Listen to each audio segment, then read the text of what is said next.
first truly global empire, and it's basically a secret empire. We do it many ways, but principally we identify a country that has resources our corporations covet, like oil, arrange a huge loan to that country from the World Bank or one of its sisters.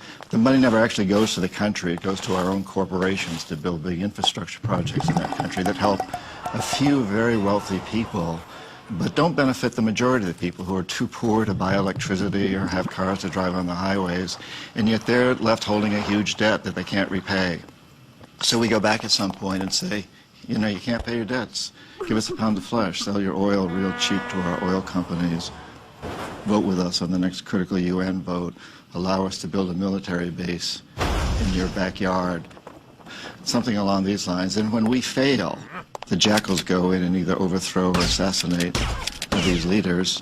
And if the jackals fail, as they did in Iraq, then we send in the military.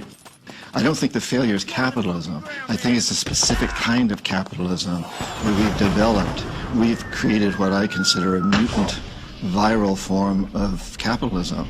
And this mutant form of capitalism, which I think is really a predatory form of capitalism, has created an extremely unstable, unsustainable, unjust, and very, very dangerous world.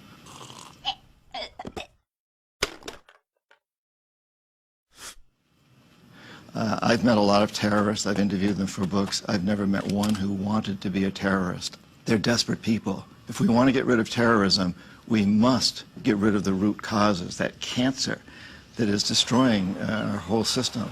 Because I think it's really important that we understand today we cannot have homeland security unless we understand that the whole planet is our homeland.